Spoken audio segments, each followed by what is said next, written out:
The wooden sign at the entrance to Harmony Ridge, Ohio, still bears the faded paint of its original 1830 inscription, welcoming visitors to what was once proclaimed as a godly community where children are our greatest blessing. Yet beneath this pastoral declaration lies one of the most disturbing mysteries in American frontier history, a systematic disappearance of 89 children over the course of just 18 months that left families shattered and a once thriving religious settlement transformed into a ghost town.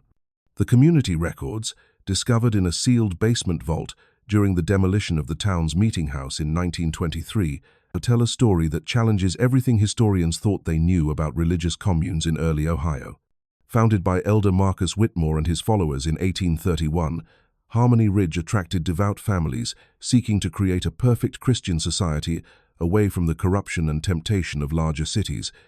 The settlement's population swelled to nearly 400 residents by the summer of 1833, with children comprising more than half of the community, as families embraced the elders' teachings about the spiritual purity of youth and the importance of raising large families in service to God. However, between September 1833 and February 1835, every single child in Harmony Ridge between the ages of 6 and 16 simply vanished without explanation, leaving behind only empty beds, abandoned toys, and parents whose grief would drive most of them to madness or suicide. What happened to these children remains one of America's most haunting unsolved mysteries. Elder Marcus Whitmore had arrived in the Ohio Territory in 1831 with a small group of devoted followers who believed his prophetic visions about establishing a new Jerusalem in the American wilderness. Whitmore, a charismatic preacher who claimed direct communication with divine angels, had attracted his initial congregation while traveling through Pennsylvania and Western Virginia with sermons that promised spiritual perfection through complete submission to God's will as revealed through his interpretations of Scripture. His followers, primarily farming families seeking religious freedom and economic opportunity, were drawn to Whitmore's promises of communal prosperity and his emphasis on the spiritual importance of children in achieving collective salvation. The elder taught that children possessed pure souls uncorrupted by worldly sin, making them essential vessels for receiving divine revelations that would guide the community toward ultimate spiritual enlightenment. Whitmore's theological innovations included the belief that children who achieved perfect spiritual purity before reaching adulthood would be translated directly to heaven without experiencing physical death, a doctrine that attracted parents hoping to secure their offspring's eternal salvation. The community structure he established placed children at the center of daily religious practices, with special ceremonies designed to enhance their spiritual development and prepare them for what Whitmore described as their divine destiny. Parents who joined the settlement were required to dedicate their children's lives completely to the community's religious mission, surrendering individual family authority to the collective wisdom of the elder and his appointed ministers. This theological framework created an environment where children's welfare became subordinated to abstract spiritual goals, setting the stage for the tragedy that would ultimately destroy the entire community. The first documented disappearance occurred on September 15, 1833, when 7-year-old Ruth Carpenter failed to appear for the morning prayer assembly that began each day in Harmony Ridge. Ruth's parents, David and Hannah Carpenter,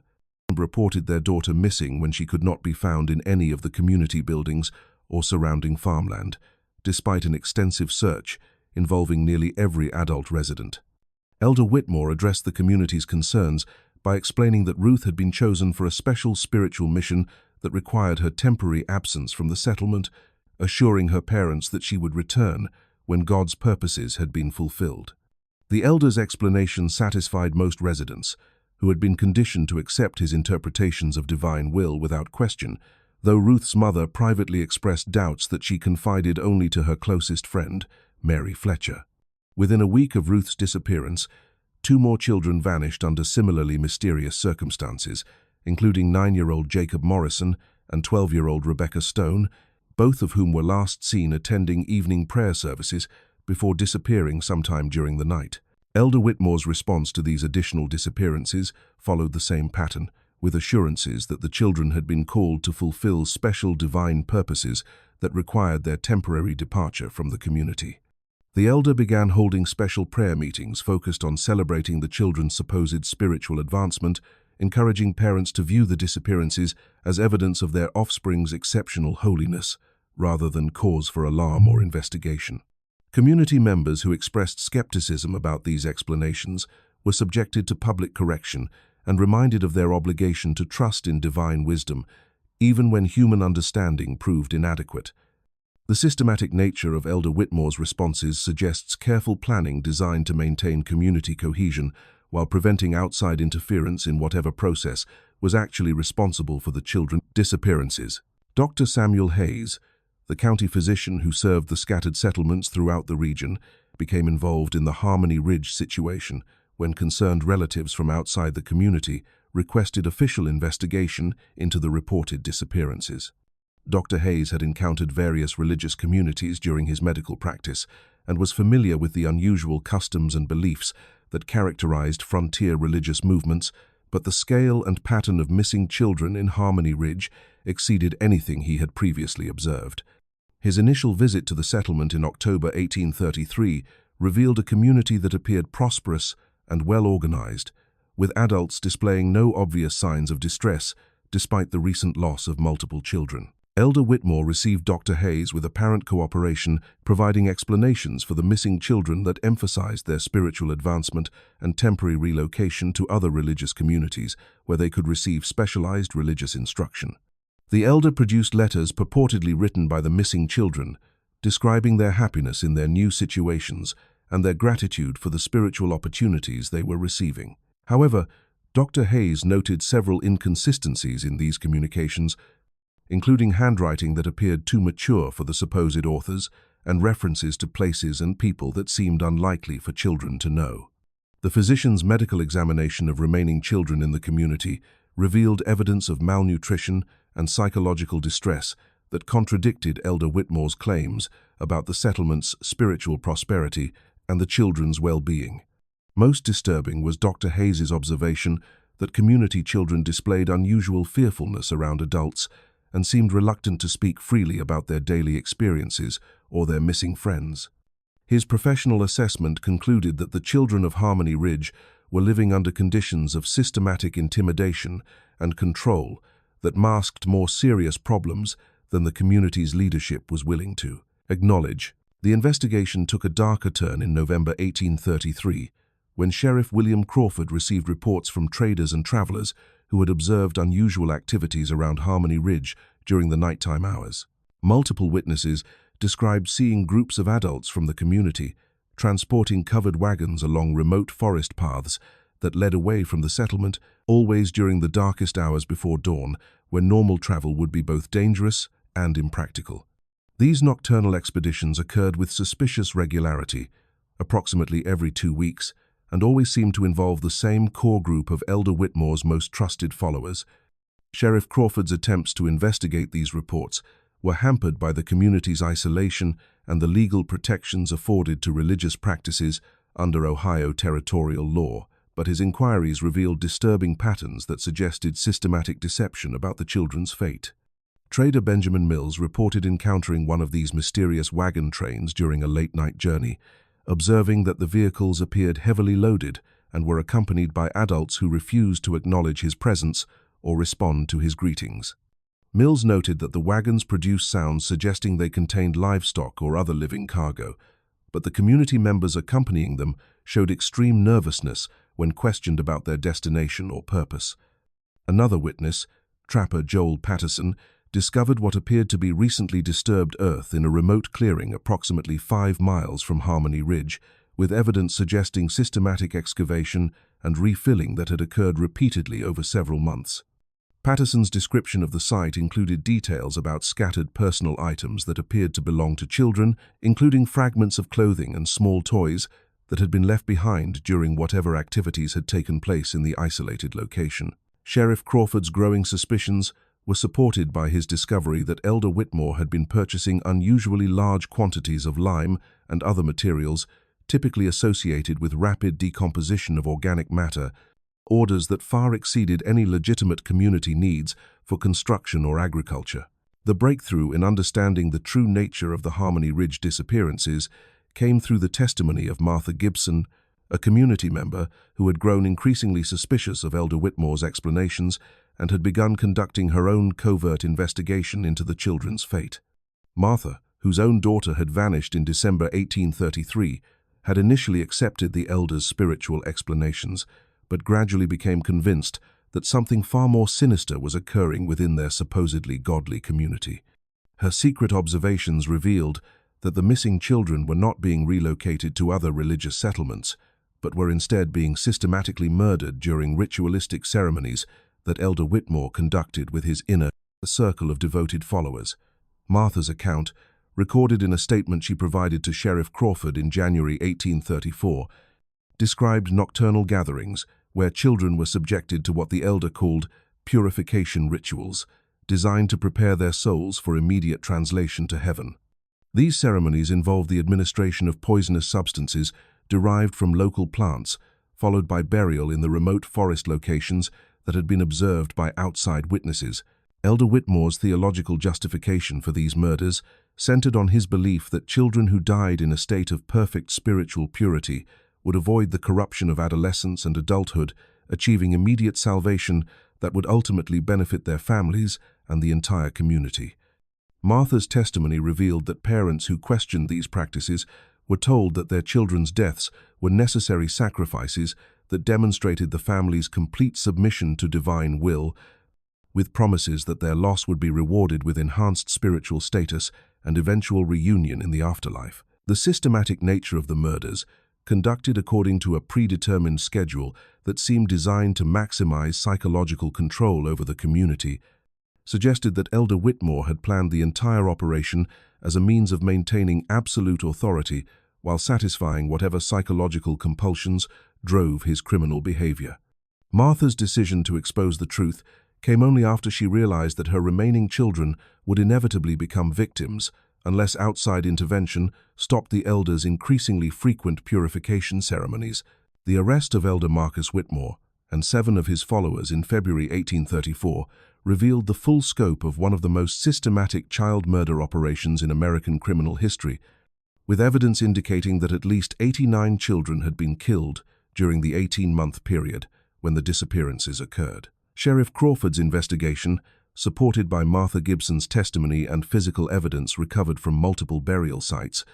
exposed a criminal conspiracy that had operated under the protection of religious authority while systematically destroying the lives of innocent children and their families. The excavation of burial sites throughout the forest surrounding Harmony Ridge yielded the remains of dozens of children, many of whom could be identified through personal effects and dental characteristics that matched descriptions provided by their surviving family members. Elder Whitmore's personal journals, discovered in a hidden compartment beneath his residence, contained detailed records of each murder, including the theological justifications he had developed for what he described as necessary steps in achieving community salvation. The journals revealed that Whitmore had planned the murder operation from the community's founding, viewing the attraction of families with numerous children as essential to his ultimate goal of demonstrating complete spiritual authority over life and death. His followers who participated in the murders had been gradually indoctrinated through a process that began with minor violations of moral norms and escalated to active participation in child killing, with each step justified through increasingly extreme interpretations of religious doctrine. The psychological techniques Whitmore employed to maintain control over his followers included isolation from outside influences, constant surveillance to prevent dissent, and the systematic use of guilt and fear to ensure compliance with his demands. The criminal operation had been sustained through careful selection of victims who were unlikely to be missed by outside authorities, along with elaborate deceptions designed to prevent surviving family members from seeking external help or investigation. The trial of Elder Marcus Whitmore and his accomplices in the spring of 1834 became a sensational legal proceeding that attracted national attention and raised fundamental questions about the relationship between religious freedom and criminal accountability. The prosecution, led by District Attorney Charles Morrison, presented overwhelming evidence of systematic child murder, while arguing that religious beliefs could never justify the deliberate killing of innocent children, regardless of the theological framework used to rationalize such acts. Whitmore's defense attorneys faced the impossible task of explaining how their client's actions could be justified within any reasonable interpretation of Christian doctrine, ultimately resorting to arguments about diminished mental capacity and the corrupting influence of isolated religious communities on rational thinking. The elder himself maintained throughout the proceedings that his actions had been divinely inspired and that the murdered children had achieved a form of salvation that would ultimately vindicate his methods, showing no remorse for the destruction he had caused. Testimony from surviving community members revealed the systematic psychological manipulation that Whitmore had employed to maintain control over his followers, with witnesses describing how normal moral reasoning had been gradually eroded through constant indoctrination and social isolation. The trial testimony also exposed the broader social conditions that had enabled Whitmore's crimes, including the lack of effective governmental oversight of religious communities and the reluctance of authorities to investigate reports of abuse when they occurred within supposedly sacred contexts. The jury's guilty verdict and recommendation of death sentences for all 8 defendants reflected both the enormity of their crimes and the community's determination to send a clear message that religious authority could never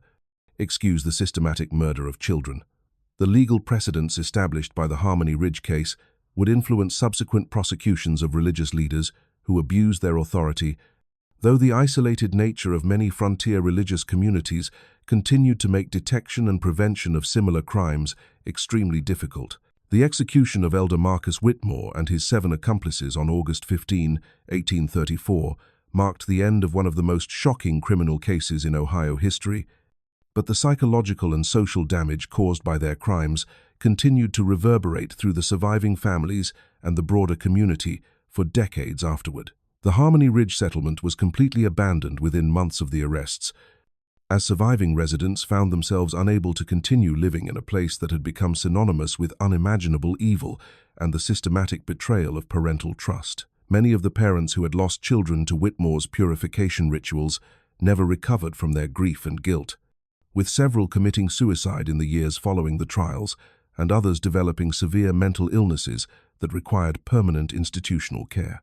The community's children who had survived the ordeal carried psychological scars that affected their ability to form normal relationships and trust religious or governmental authority, with many requiring years of specialized care to overcome the trauma they had experienced. The broader impact of the Harmony Ridge tragedy extended throughout Ohio and neighboring states, where religious communities faced increased scrutiny and regulation designed to prevent similar abuses from occurring under the protection of spiritual authority.